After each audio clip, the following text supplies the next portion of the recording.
podcast is about my book. And my book is called Fully Human, Being Fully Human in the Age of Artificial Intelligence. My name is Alexander Schwedeler, and I was asked recently by 3 people independently from each other to do a podcast about my book and about the actuality or the urgency to talk about artificial intelligence in relation to the human being. And I'm following their request, and I will try to talk about this in simple words, as simple as I can do it, because the issue at hand is complex, complicated in some aspects, and somehow big. And also, to start with, artificial intelligence is something, when you talk about the potential risks of artificial intelligence, people tend to not like these kind of thoughts. So I made the experience in my workshops, in my talks, in my master classes, which I did before the COVID pandemic started, which I did in several countries internationally and also in Germany. I tried to point to the potential risks of artificial intelligence, and maybe I tended to be too drawing a doom scenario, and I noticed that people don't like that. And I understand that. I come from a time where I'm 58 now, so I worked in finance for more than 20 years. And 15 years of that was working with a so-called green and sustainable bank.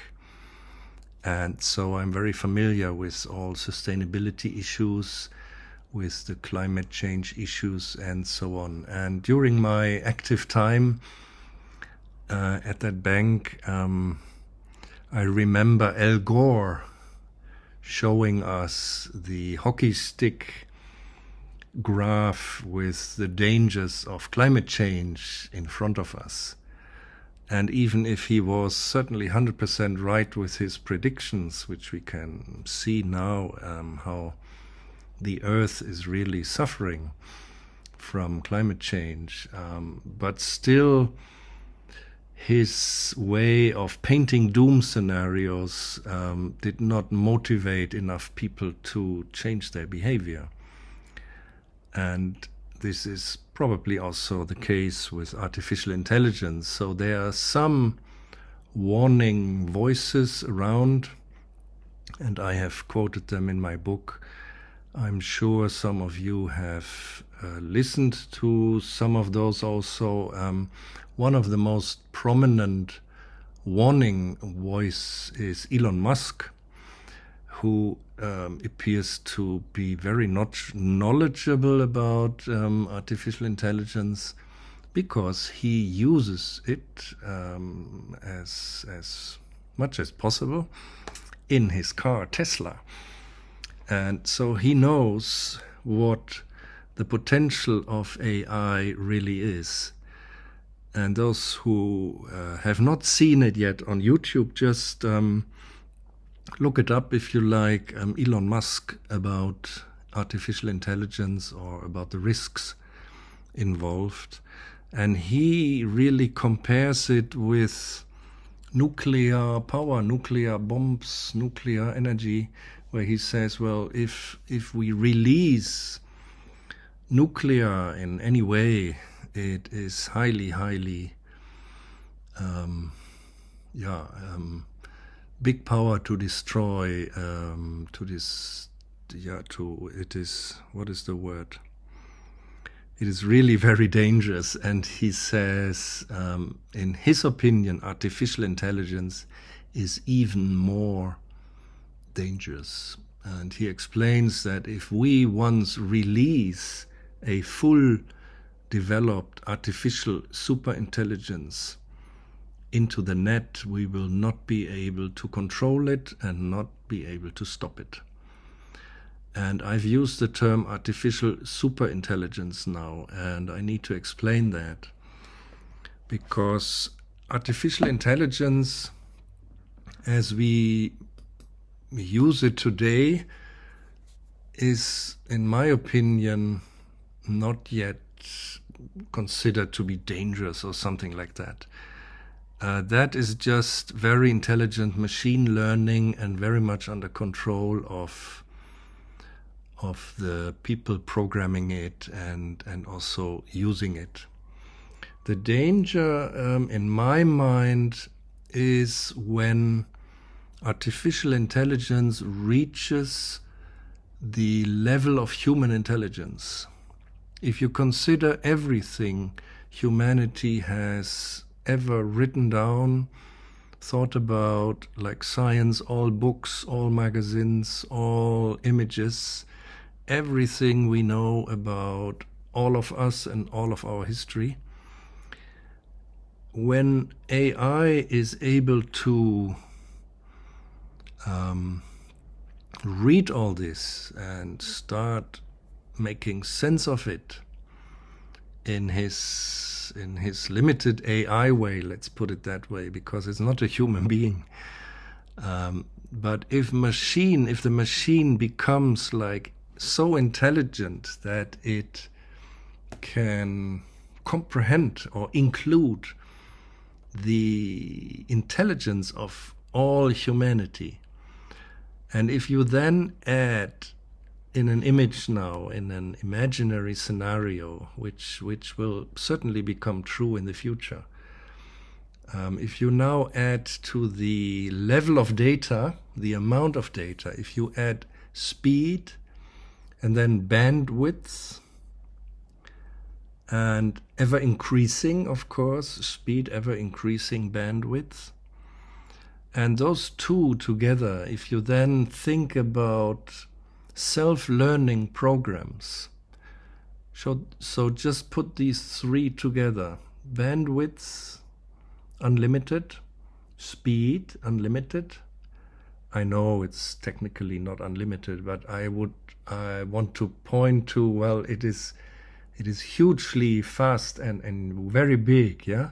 So unlimited bandwidth, unlimited speed, and self-learning programs.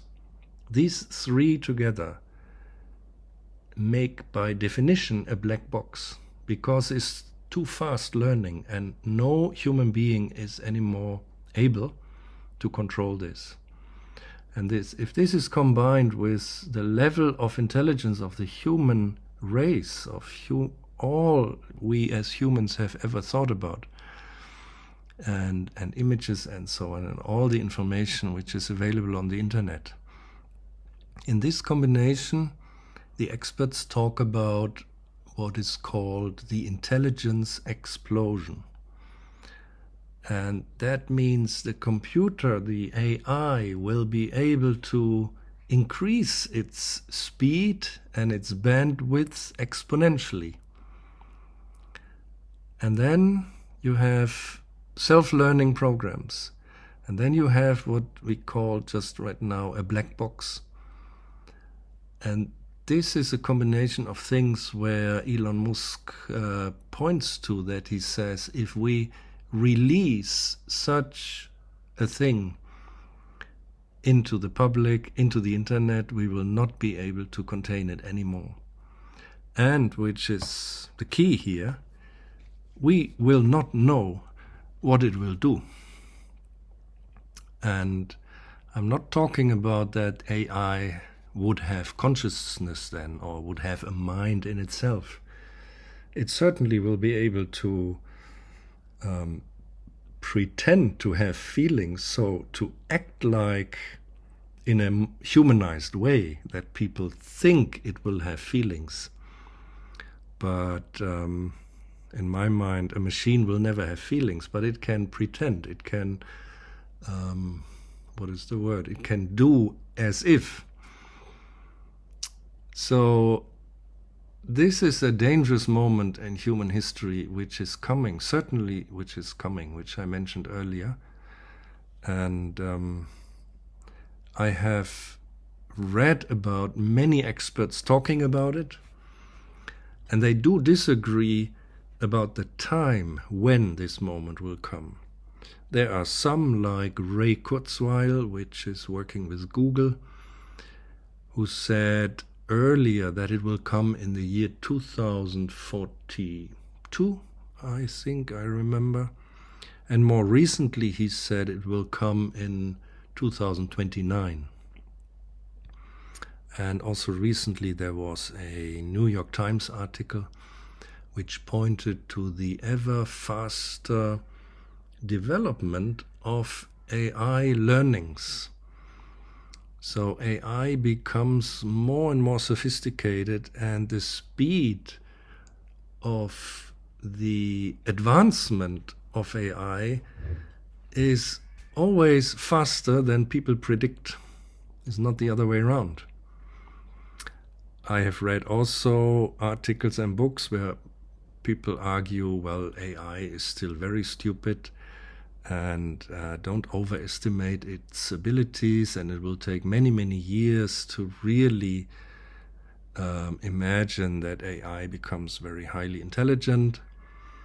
But I have not read about any expert's opinion that the moment of intelligence explosion, the moment when AI becomes a general artificial intelligence, this is the moment which is defined by, well, okay, it crosses the line of human intelligence, or even becoming on the level of super artificial intelligence. And that is then part of the intelligence explosion. So I have heard about nobody saying this moment will not come, but there's a great disagreement when it will come. Some say it is 200 years, at least, and maybe longer, and others, as quoted right now, Kurzweil, say, well, it will come soon, and 2029 would be 7 years from now. So that is really very soon. Okay, so now I have given you a doom scenario, and you probably don't like it, most of you. And I can understand it. But still, I consider it one of the greatest risks we are facing as humanity. Of course, there's climate change, there is many, many other things which are now putting us at great risk. Also pandemics, imagine a even worse virus than the COVID-19 and a really bad pandemic. So it all brings us into the state of fear, and it's a great calling on ourselves to stay calm, to stay with ourselves, and really to ask the question, who are we as human beings? And now I want to use the second half of this podcast to point to elements of this idea of, and this question of, who are we as human beings? In my mind, and that is the overarching theme of my book, I talked about artificial intelligence and the risks which I just mentioned of artificial superintelligence in the first chapter of the book, but it's only 30 pages of the 150 pages of my small little book. So I decided to make it a short chapter and then focus more on the question about the human being. And when I think about it, and I learn a lot about this idea from Greg Braden. Some of you may know him, others may not have heard his name. It's Greg Braden, who has written, for instance, the book The Science of Self-Empowerment. I will quote it also in the text below the podcast so you can find the link. And he's the one of very few people who point to the risks of artificial intelligence or artificial superintelligence, or let's say the machine in general. And then he argues, let's be careful and not give too much of our human skills to the machine too early.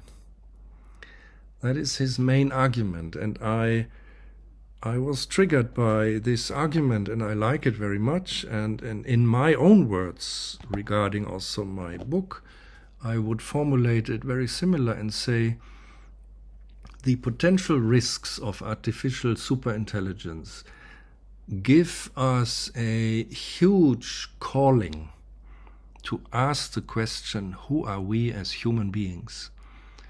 Because if we do not know and understand what we are as human beings, we do not notice that we put in all those inventions and innovations which we put into the machine, we actually put something of ourselves into the machine, and then we create machines which do certain tasks which we did before, and then we notice the machine can do it better. And that's okay for many areas of life. But if we give the machine too many tasks, then our human body and our human organism will say, okay, you don't need my skill anymore, the machine is doing it now, and that is okay for certain areas in our life. But I'm arguing, if we give too much of it too early to the machine, we will lose our human skill set. And if we are not knowledgeable or not aware of our human potential, we will not even tap into that potential and learn more skills which we potentially have, because we give up too early and hand it over to the machine. And I just give a very simple example where I think it's not so bad that this happened. Actually, it's very convenient. Earlier in my life, when I drove a car and when I drove into a city, big city like Paris, for instance, or Rome, and first time there, you had a map. And then I oriented myself on the map next on the driver, on the co-driver's seat, so next to the driver's seat. There was the map, and I had studied it before, and then I looked upwards, where's the sun? So where is south and east and west and north? And then I drove, and probably I drove not directly to the point where I aimed for, but somehow I always found my way. Today, the navigation system of the car is doing everything for me. It's very convenient, is okay. I don't bother so much about this part of giving up my map reading skill, but it's just an example to explain to you, okay, I don't need to study maps anymore. I don't need to think about directions because the car is doing everything for me. And as mentioned, in this area is fully okay. But this is an example, and you can think of many other examples yourself and think about, okay, what do I give to the machine, which then results in myself not doing it anymore? And do I agree? Is that a free decision of myself that I say, okay, I have the skill, the potential skill of reading a map, and now I'm not using it anymore, so in a few years I will not be able to do it anymore. Of course, in this simple example, you can always relearn it if you would like to, but you get my point. And this brings us back to the question, well, what is the human being? What are we meant to be? What is our potential? What is our purpose in life and on earth? And yeah, in my book I point to a few things and themes, and I want to just look up the contents and mention a few things. The human being has at its core three skills and three qualities, or three areas of activity, which are easily to comprehend and easily for each of you. I'm sure you will say, yes, of course, we have those. And the first is thinking, and the second is feeling, and the third is action, doing or willing. And for these three, we have our body to realize those and to do them. So with our head and thinking, our head and brain, we can think. With our heart, we can feel. And with our limbs, we can act and realize our intentions, our willing in the real world. And maybe you notice already the way I'm talking, because I say we use our brain for thinking, and we can feel with our hearts. So first we feel, and then we recognize, okay, our hearts are connected to feeling, and our breath is, and same with willing to realize our intentions.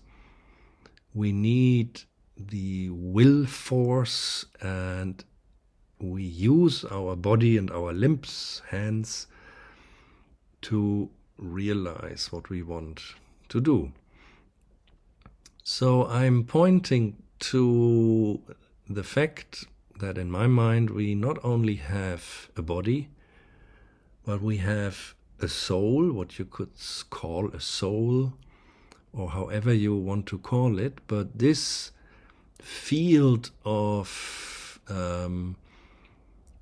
our inner world, where we have those three, like thinking, feeling, and willing, they are part of our inner world, which you can call soul, and they are also part of our physical bodily world. But if we consider only our body, we are looking too short, because who is doing thinking, feeling, and willing? And that, in my mind, is what can be called the I, because the I is me. This is me. So my name is Alexander. So I am thinking, I have feelings, or I call upon certain feelings actively. I choose to have certain feelings. That is possible. And I have a certain intention to realize my ideas in my life, and that we can call willing. And I am directing my will energy in such a way that my body is following my orders. So my point here is to point you to a human being which is more than just a body. The human being has a soul, let's call it that way for now, and within that soul we have thinking, feeling, and willing. And then we have something which is even, how should I say, even thinner or even more inside of my soul, and that is the I. You could also say this is part of the spirit part of the human being. So then you would say, okay, we as humans, we have a spirit part, and that is the I. which is able to set goals, to have ideas, to make sense of things and use thinking for it, and connect it with feeling and enthusiasm, and turn it or transform it into action. So I think this is relevant, and if you compare it with the machine, it will be only the physical part. And you could, of course, say, okay, the hardware is like the body, and the software maybe is like the soul or spirit of it. And to be more precise, you could say the hardware is the body, the operating system is what we call the soul, including thinking, feeling, willing. And then you could say the software, which is the interface between humans and the machine, finally is resembling somehow a reduced form of the I quality. This comparison, of course, is very reduced, or reduces the human potential to the machine, but it shows, again, as I mentioned earlier, when we build the machine, we set something outside into the tech, into the machine, which we have inside already. And our potential inside is much bigger and potentially huge. And I can only point to this in this short podcast. And is much, much bigger than the machine's potential.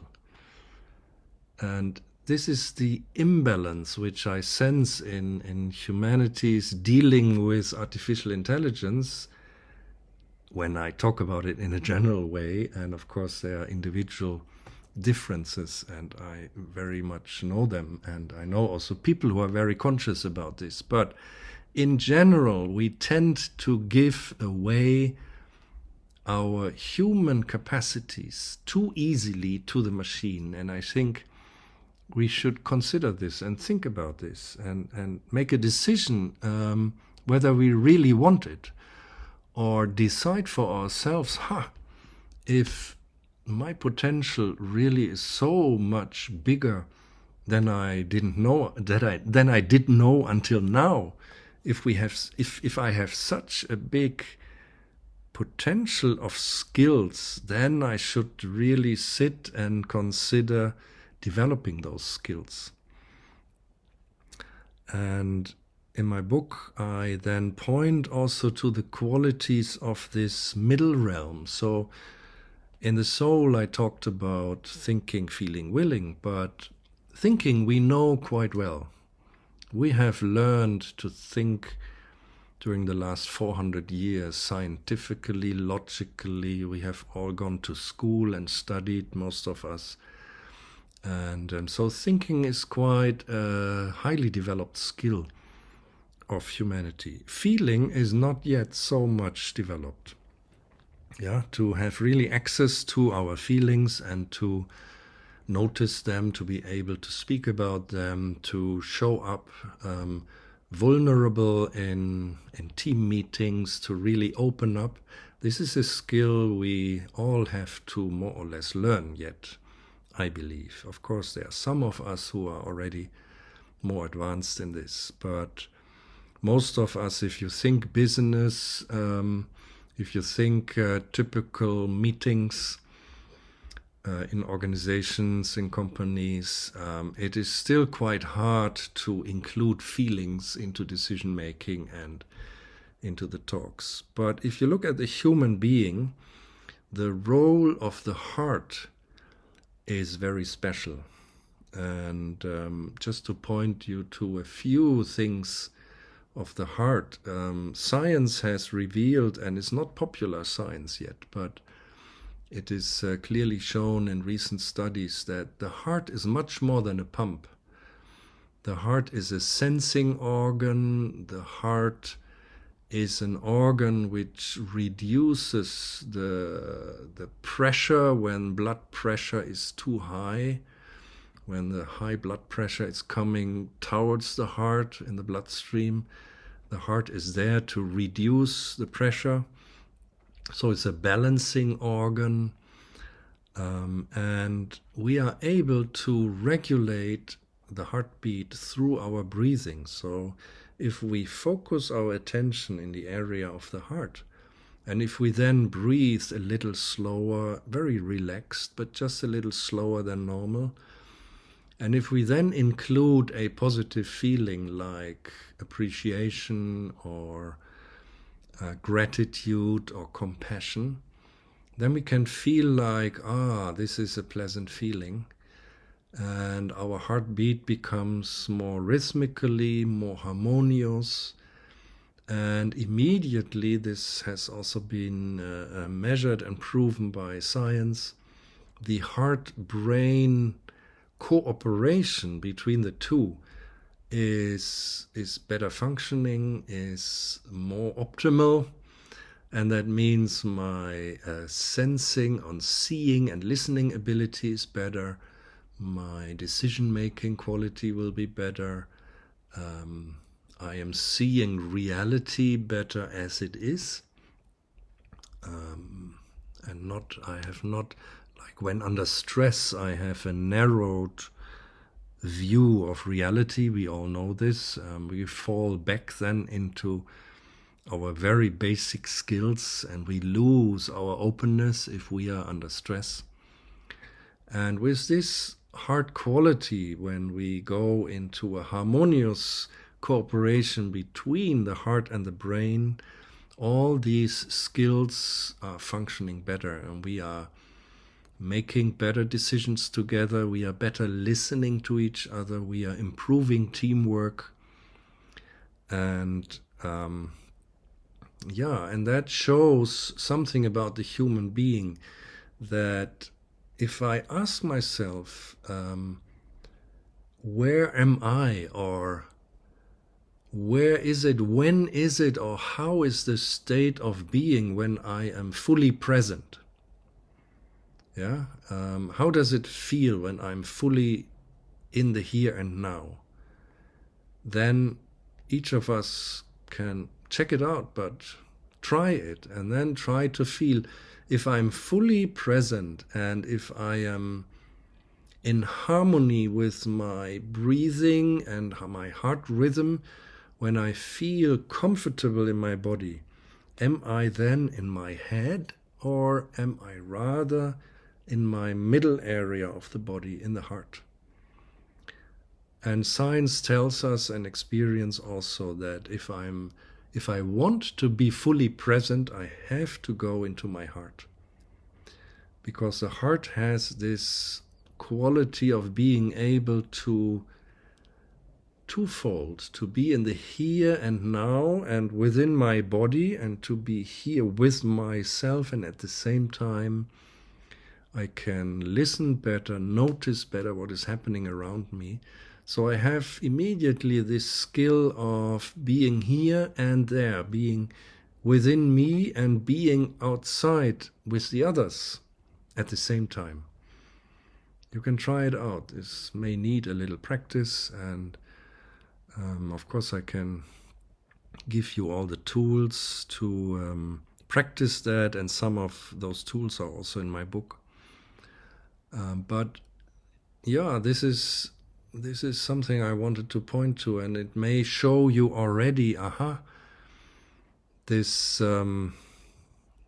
human being which I just sketched, which has a body and which has a soul, and then which has a spirit. And the spirit is represented through my eye, through my intention of realizing my biography and my life. And the soul is represented in three qualities of thinking, feeling, willing. And then the body is built in such a way that thinking in the brain, feeling in the heart, willing with our limbs, hands and legs, enables us to realize our intentions. And that already, I hope you get the idea, is much more than the machine ever can be. Of course, the machine can and will be better in everything which we realize physically. The machine will probably be able to do almost everything physically which we do now, and probably do it better in the future. But the machine will not be able to resemble thinking, feeling, willing in its true sense. It will not be able to have true feelings. It will not be able to be here and there at the same time, even if the machine is very fast. But these qualities are not comparable anymore. And I hope you get the idea that the human spirit with the I,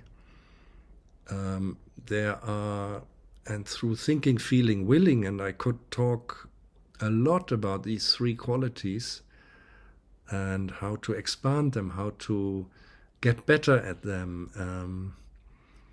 And I'm sure you will agree that this is highly relevant for business, for team building, for the social encounter, for building relationships, to be really clear what is the human being, and to understand the role of these functions of thinking, feeling, willing, to understand the potential of and connection of who I am, and to really feel and realize I have an I have an origin where I can develop an idea, think about it, get enthusiastic, and realize it.